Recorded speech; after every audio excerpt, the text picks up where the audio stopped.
You don't mind sitting with the little ones, do you? My mother said casually. I walked out of Christmas dinner. A year later, they finally saw me. You don't mind sitting with the little ones, do you? My mother said casually. I walked out of Christmas dinner. A year later, they finally saw me. I was 28 when I finally realized my family would never see me. Not really, not the actual me. Christmas dinner was supposed to be like any other family gathering. Uncomfortable but manageable. I'd become an expert at smiling through the subtle digs about my single status, my quirky career choices, and my apartment that was cozy translation, too small for a grown woman. I prepared myself for all of it. What I hadn't prepared for was being asked to sit at the kids' table. Mom said it casually while arranging crystal glasses on the dining room table. The good china gleamed under the chandelier place cards written in my sister-in-law's perfect calligraphy.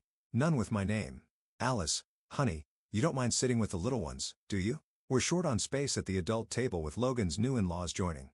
My hands froze midway through arranging the silverware she'd asked me to set out. Around us, the house buzzed with activity. My brother Logan and his wife Helen were in the kitchen laughing over wine. My other brother David was showing off pictures of his newborn to our aunts and uncles in the living room. You want me to sit at the kids' table? I repeated, certain I'd misheard. I'm 28. Mom didn't even look up, just adjusted a napkin with practiced precision. It's just for dinner, sweetie. Besides, someone needs to keep an eye on the younger ones. The wooden chair beside me suddenly seemed essential for support. I gripped its back, my knuckles whitening. All around me was evidence of my invisibility. The family portraits where I was positioned at the edge, easy to crop out. The group conversations that flowed around me like I was a rock in a stream. The way my job as a graphic designer was a cute hobby while my brothers had real careers. I wasn't a child. I had a successful freelance business, a downtown apartment and clients who respected my work. Yet, here in this house, I was perpetually 13 years old. No. The word came out small, but firm. Mom finally looked up, her expression shifting from distraction to confusion. What's that, dear? I said no. My voice grew stronger. I'm not sitting at the kids' table. Mom's laugh was dismissive, a sound I knew too well. Don't be dramatic. It's not a big deal. But it was. It was the crystallization of years of being overlooked, undervalued, and dismissed. It was the perfect symbol of how they saw me. Not quite an adult, not worthy of the same respect given automatically to my siblings. At that moment, something inside me snapped, not violently, but with the quiet finality of a thread pulled beyond its strength. I set down the silverware I'd been clutching. Without a word, I walked to the closet, retrieved my coat, and headed for the door. Alice, where are you going? People will be sitting down to eat in 20 minutes.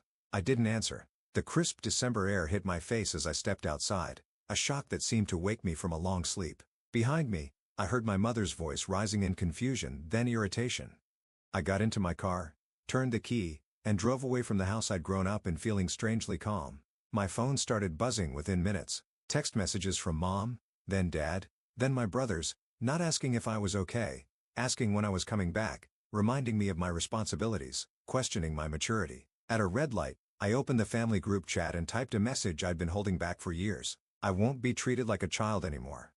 When you're ready to respect me as an adult, we can talk. Until then, enjoy your dinner. The responses came quickly. Shock, dismissal, accusations of being dramatic, selfish, attention-seeking, my father's stern, "We'll discuss this behavior later, young lady," my sister-in-law. Some people would be grateful just to have family to spend Christmas with. I turned off notifications and drove to a small cafe that was open on Christmas Day. I ordered coffee and sat by the window watching snow begin to fall in delicate swirls. For the first time in years, I felt like I could breathe.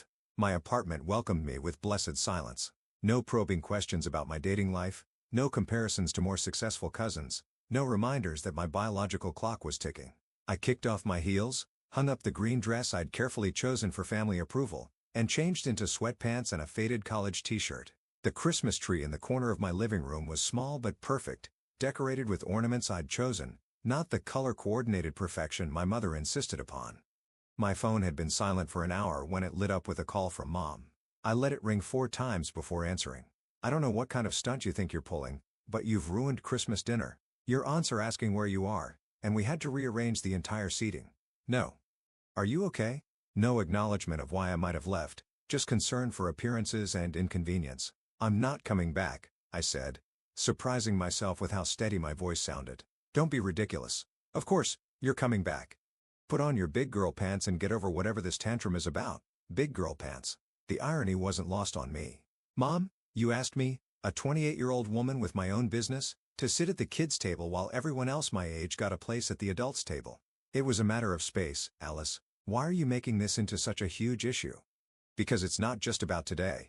It's about every day. It's about how you introduce Logan and David as my sons, the engineer and the doctor, and me as my daughter Alice. It's about how you ask about their work but never mind. It's about how you cut me off mid-sentence to answer calls from them. The silence on the other end was new. I'd never spoken to my mother this way before. I'd been the good daughter, the peacekeeper, the one who went along to get along. Is that really how you feel? Her voice had lost its edge, sounding smaller. Yes. For years. Another stretch of silence. We didn't mean to make you feel that way.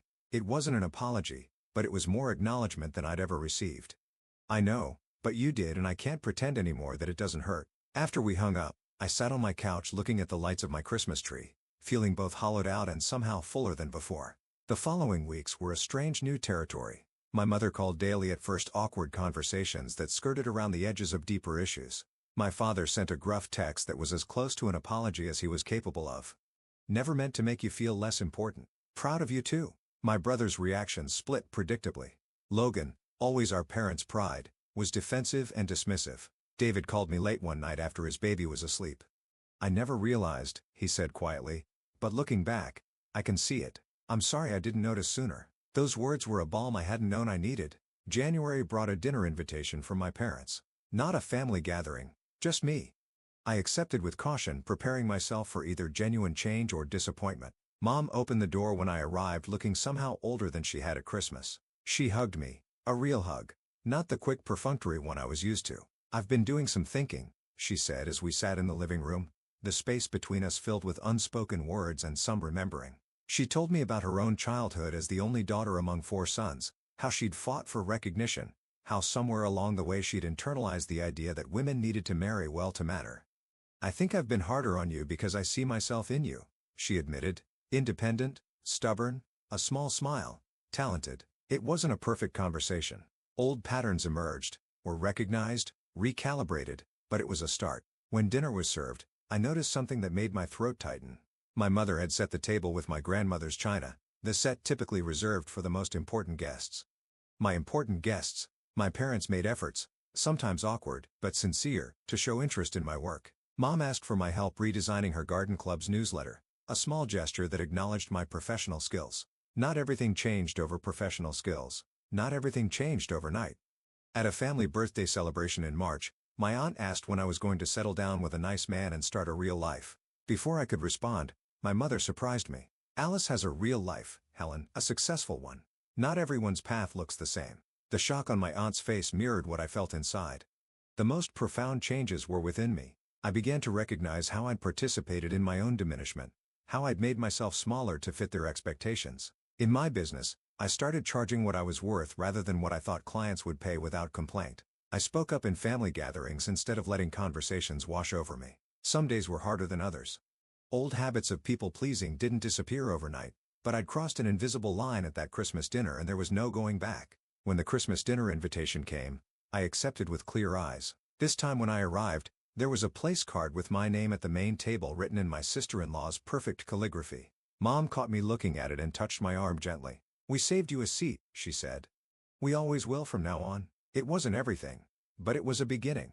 And as I took my place at the table, I realized that the most important recognition had come from within. I had finally seen myself, my worth, my voice, my right to take up space. During dinner, Uncle Rob asked about my business. In the past, such questions were cursory, followed quickly by a pivot to someone else's more important achievements. This time when I mentioned landing a contract with a national retail chain for their rebranding, my father actually put down his fork and asked follow-up questions. "That's a big deal," he said, something like respect flickering in his eyes. "How did you manage to get their attention?" The question caught me off guard.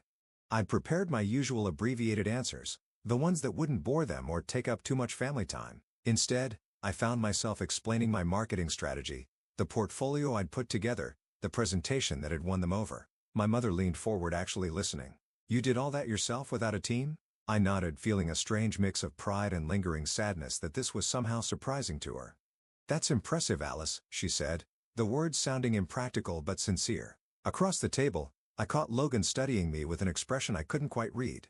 Later, As I helped clear the table, he cornered me in the kitchen. "So you're really making it work? The whole freelance thing?" There was no condescension in his voice, just genuine curiosity tinged with something else. It took me a moment to recognize it. Uncertainty. "It's not easy," I admitted, stacking plates by the sink. "But, yes, I'm making it work more than working. Actually, I'm thriving." He nodded slowly. "You know, sometimes I think about what it would be like not having to report to anyone building something that's just yours." The confession surprised me. Logan had always seemed so certain of his path, so content with the prestige and security of his engineering career. "You could always try it," I said. "It's never too late to change direction." He gave a short laugh, glancing over his shoulder to where our parents were entertaining guests in the living room. "Yeah, can you imagine the golden boy walking away from his real job? Dad would have a coronary." The comment hung between us, revealing more than perhaps he'd intended. I wondered, not for the first time, if the family's expectations had been a burden for my brothers too, just in different ways. Later that night, as guests began to leave, my mother pulled me aside. There was something tentative in her manner, a quality I rarely associated with her. "I've been thinking about what you said last year," she began, smoothing an invisible wrinkle from her blouse, "about how we introduced you versus your brothers." I waited, giving her space to continue. "I was at my garden club meeting last week and Helen asked about all of you, and I realized I was doing it again, talking about the boys' titles first." She looked up at me. So I caught myself. "I told them my daughter Alice just landed a contract with Brighton Retail. You know, that big chain. She's the creative director for their entire rebranding." My throat tightened, such a small thing, and yet it wasn't small at all. "Thank you," I said simply. She reached out hesitantly and squeezed my hand. "I'm trying, Alice. I don't always get it right, but I'm trying." Then David's wife Claire called me one afternoon. "I need your professional opinion," she said without preamble. "We're redoing the nursery for when Emma moves to a big girl bed, and honestly I'm lost with all the design options." I nearly dropped my phone. In all the years I'd known Claire, she'd never once acknowledged my professional expertise. Her home was a showcase of expensive designer pieces carefully selected to impress and intimidate. "You want my help with Emma's room?" I repeated, certain I'd misunderstood. "If you have time," she said, a new note of respect in her voice. "David mentioned that collection of children's book illustrations you did for that hospital wing. They were beautiful, Alice. I had no idea you could do work like that." The project became a bridge between us. Weekends at their house, sketching concepts while Emma toddled around us. Coffee with Claire that turned into actual conversations rather than polite small talk. Learning that beneath her perfect exterior was someone with her own insecurities, her own struggles to fit the mold my family valued so highly. "I was terrified of your parents when David and I started dating," she confessed one afternoon as we painted clouds on Emma's ceiling. "Your mother kept mentioning David's ex, the one who became a pediatric surgeon. I felt like I was being measured against some impossible standard." I looked at her in surprise. Claire, intimidated, she'd always seemed so effortlessly aligned with my values. The right career before children, the perfect wedding, the picture-perfect home. "We all were," I said after a moment, "measured against impossible standards." "I mean," she nodded, adding another swirl of white to a cloud. "It's different for Emma. David and I talked about it after last Christmas, about the patterns we don't want to repeat." The nursery became a testament to what was possible with new understanding. A room filled with color and imagination instead of gender-traditional pinks, with space for creativity rather than just prettiness. When it was finished, David stood in the doorway with Emma in his arms, his expression soft with something more than just appreciation for the aesthetics. "This is what I want for her," he said quietly. "To grow up knowing her value isn't in fitting someone else's idea of who she should be." I thought about the long road that had led us here, how one moment of refusing to accept the status quo had created ripples that continued to expand. Summer brought an unexpected crisis. Dad had a minor heart attack during a golf game. Minor being the doctor's assessment, not how it felt to any of us. The family converged on the hospital, old patterns threatening to re-emerge under stress. Mom was barely holding it together, oscillating between barking orders and moments of terrified silence. Logan immediately took charge, speaking with doctors, making decisions about care. I found myself slipping back into my familiar role, the quiet support person, there to get coffee and make calls but not to take up space or assert opinions. But as the hours stretched on in the cardiac waiting room, I caught myself falling into that pattern and made a conscious choice to step forward. When the cardiologist came to discuss treatment options, I asked direct, informed questions alongside Logan. When decisions needed to be made about recovery care, I offered concrete suggestions. Mom looked at me with something like surprise when I firmly redirected a conversation about Dad's aftercare that was happening around her rather than with her. "This affects you most directly," I told her. "What do you think would work best?" Later, As we sat together in the hospital cafeteria, she said quietly, "When did you become so capable?" The question could have stung, but I understood it wasn't meant as an insult. "I've always been capable, Mom. I just stopped hiding it." She considered this, turning her coffee cup in slow circles. "I was so scared today. Still am, but watching you and Logan work together to handle everything, it helped." "That's what family does," I said. "Real family, we show up as our full selves and support each other without keeping score or assigning roles." Dad's recovery became another opportunity for reshaping our family's dynamics. I took 2 weeks off work to help at my parents' house, not out of obligation but choice. My mother and I found a new rhythm, sharing responsibilities without the old hierarchy that had placed her control against my compliance. One evening, as Dad napped in his recliner and Mom took a rare moment for herself in a bath, I sat on the porch swing watching fireflies emerge in the summer twilight. Logan joined me, 2 glasses of iced tea in hand. "Remember when we used to catch those in jars?" he asked, handing me a glass. "And Mom would make us let them go because keeping them was cruel," I added, smiling at the memory. We swung in comfortable silence for a while. The creaking of the chains, a familiar soundtrack from childhood. "I've been thinking about what you said at Christmas," he finally said, "about changing direction." I glanced at him, waiting. "I'm starting a consulting business on the side using my engineering background, but on my terms." He looked almost embarrassed. "I've been planning it for months, but didn't know how to tell everyone." "Why not?" He shrugged, but it wasn't casual. "Afraid of disappointment, I guess, of not meeting expectations." I understood then that my brothers had carried their own versions of the burden I'd felt, different manifestations, but the same root: the fear of being seen as less than what our family expected, the fear of losing approval. "For what it's worth," I said, "I think it's great and I'm pretty good at branding if you need help with that." His smile was genuine, relieved. "I was hoping you'd say that." By the time the leaves began to change again, my relationship with my family had evolved into something I wouldn't have recognized a year earlier. Not perfect, there were still moments of frustration of falling back into old patterns, but fundamentally changed. Dad's health scare had softened some of his harder edges. During a family dinner, he actually asked my advice about modernizing the family insurance business's online presence. "Your mother showed me that Brighton retail website you designed," he said gruffly. "It's got, what do you call it, user experience. That's what our site needs." Coming from him, it was more than acknowledgement of my skills.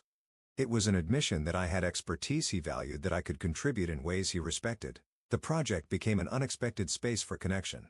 Working together, I saw him not just as my father, but as a man who'd built something from nothing, who took pride in his work just as I did in mine. He saw me not just as his daughter but as a professional with insights he hadn't considered. "You know," he said one afternoon as we reviewed the prototype I'd created, "you remind me of my father sometimes." He had that same creative streak, could look at problems sideways and see solutions nobody else did. It was perhaps the highest compliment he could give, comparing me to the grandfather I'd adored, the man whose entrepreneurial spirit had built our family's foundation. I thought about the upcoming holiday, the invitation on my counter for Christmas dinner at my parents' house. There would still be challenging moments, old hurts that might resurface, patterns not fully broken. But we were all trying now, seeing each other more clearly, making space for authenticity rather than performance. My phone chimed with a text from my mother, "Just confirming you're coming tomorrow, your place card is ready." Such a simple message, but it carried the weight of recognition of being seen. I typed back, "I'll be there." And once you see yourself clearly, it becomes easier for others to see you too.